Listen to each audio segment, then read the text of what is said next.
Hello. Today I'm coming to you with a tag. I am working through a bit of a tag backlog. So this tag, I was tagged by Brian over at Bookish last March. So it's been a while, but I thought I would just, try to catch up. And yeah, so I was really excited to do this one. I think it's called Barkin About Books. So it's a dog themed tag, which I love. I was just filming another video where Michelle kept interrupting. So it would have been more timely for this one. But here we are doing this tag. Thank you, Brian, for tagging me, and I'll just get to the questions. So the first question is, I've got a bone to pick with you. Name a book that was good until it wasn't. AKA you were enjoying it and then it ended up disappointing you. I have a very hard time with this question and this sort of question because I'm a very good DNFer. The only books that I don't DNF is when I really want to know if I'm like right about something. So like a mystery that I don't like, I will keep reading just to be like, I got it, but I hate you, but I got it. If I'm really enjoying a book and it takes a turn and I'm like, oh, this is going to be awful, I just quit. Even if I'm like 80% through, I'm just like, nope, we're done. I'm not interested anymore. Which is like not necessarily a good thing. I mean, like, I think being a decisive DNFer is a good thing overall, but also maybe my world is somewhat limited by the fact that I really only read books that I like, or I'm getting some sort of benefit from. I mean, I'm not saying that I don't not like books. Anyways, we're getting off topic. So I had one book for 3 of these questions, and that is Open City, which I, again, just talked about in another tag video, but I guess it's a theme. And Open City is basically a very short book about a young man. I think he's a doctor, and it's a bit of a philosophical... You spend a lot of time inside his head. Like, the whole book is him walking around the city thinking thoughts about like life, his philosophy, his past experiences, blah, blah, blah. And it's a very slow book. And I was very on board until you find out some things towards the end. And I was like, what? But then I can't really say that I hate this. I mean, I think I'm saying that I hate this book. Like, in the end. I mean, I don't know how I feel about this book.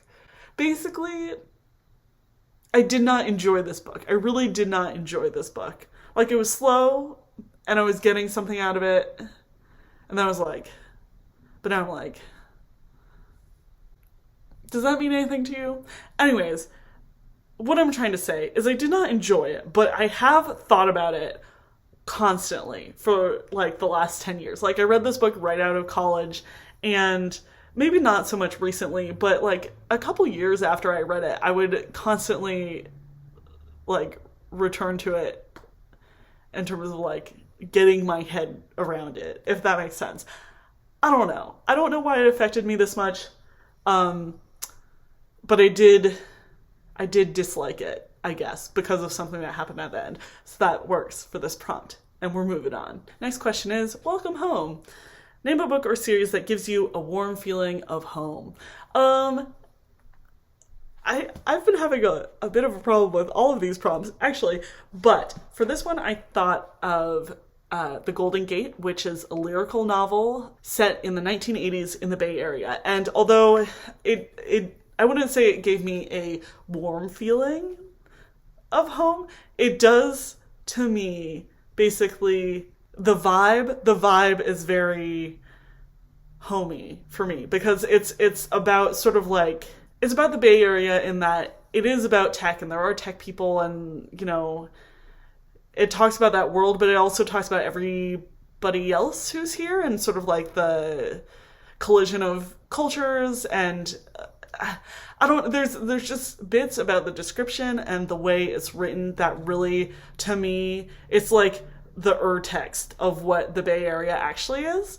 If you're not like moving here for a tech job, if you like grew up here, if you're like, you know, I don't want to say committed to it, But if you have some familiarity with the area, that's not just like, I work for Twitter and I'm gentrifying the Mission. Not to put any value judgments on people, but you know.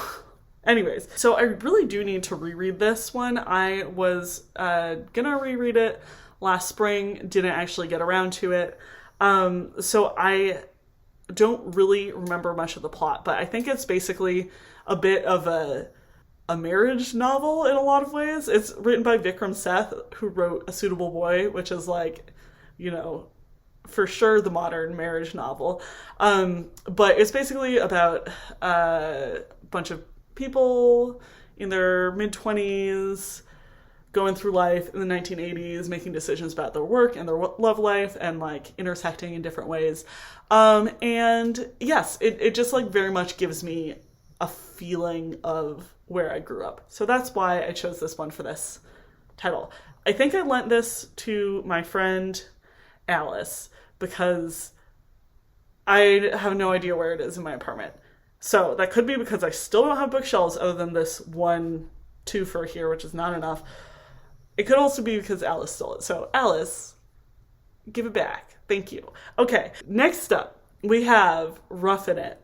Name a book that has a journey or travel element to it. And I chose Grapes of Wrath, which is like, you know, the OG road trip story. Is Grapes of Wrath before or after As I Lay Dying? Because I feel like those are the two, like, most old school road trip books.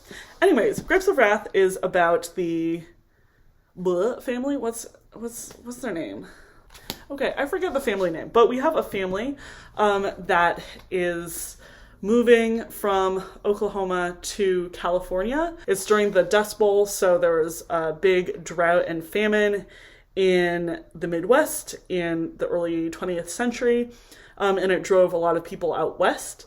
And this is part of that story. Yes, it's a bit grueling, but also very beautifully written. It sort of alternates these chapters where it's the family moving along to California and then sort of like something else that's happened, or just like literally like a chapter that's like a description of a turtle crossing the road or whatever. So again, if you want like a very fast-paced, fast-moving book, maybe this isn't for you. But it did bring up a lot of political issues that were really important at the time, and I would say still have resonance. And yeah, I feel like, I don't know, maybe I'm just in a California mood, but I feel like this also sort of gets back to some key sort of historical origins of California that resonate with the present still for me. Anyways, but again, it's a road trip, so it fits. Okay, we're good. Mark your territory. Name a book or series that you will always stand by, no matter what. And I think I'm a little scared to choose this one, but I'm choosing The Bell Jar. Not because this book is entirely unproblematic, and not because Sylvia Plath is entirely unproblematic. Like, I read Red Comet over the summer, and it painted her more gray than I think I had knowledge of before. This book has some, it's sort of hard to differentiate in between a protagonist in a largely autobiographical novel and the writer, right? So this book, there's definitely some racist speech.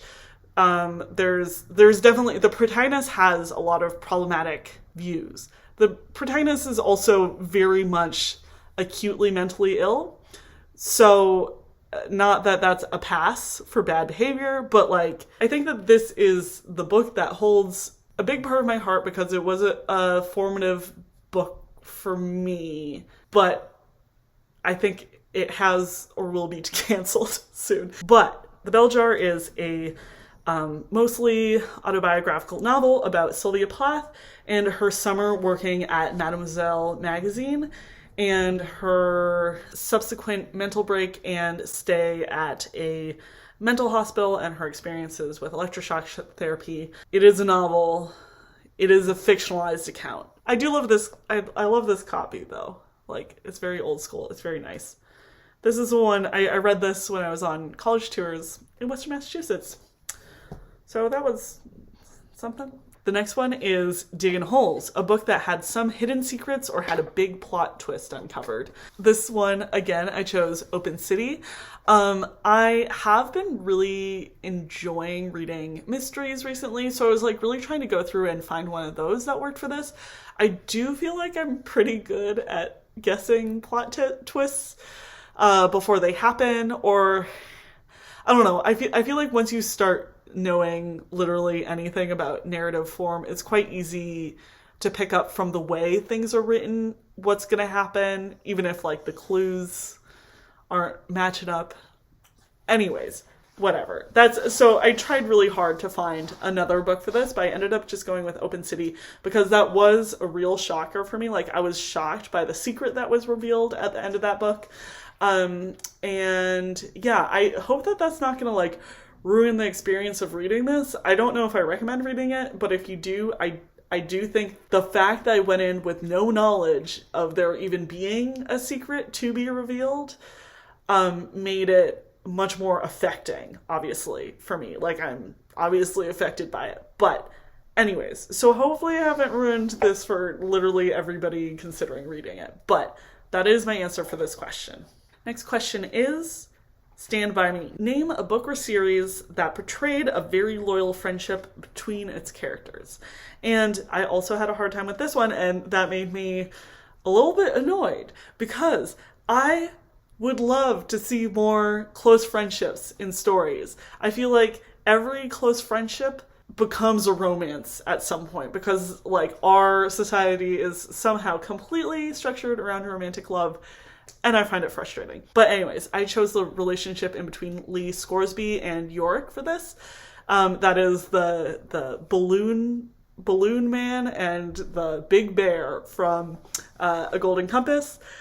And yes, they're not really main characters, and the story definitely does not revolve around their friendship, but they are some of my favorite characters, and their friendship is one of my favorite parts of that book. So I'm just going to say that it counts. Let's see, Tug of War, a book you have very mixed feelings about. You guessed it, it's Open City. I feel like I just like started thinking about this book again, and now it's like, oh yeah, like what was that? Where were we? Anyways, I'm not going to talk about it more, but I used one book for 3 prompts. And that's where we are in Tagland right now. Treats, a book that you're super excited to read in the near future. So I have 2 nonfiction titles that I have on hold from my library that I'm very excited about. One of which is just called Why Women Have Better Sex Under Socialism, which I'm just gonna let that speak for itself. I'm excited to find out, you know? I think that that's gonna be a great read. The other book that I'm very excited about is called The Heroine with 1,001 Faces.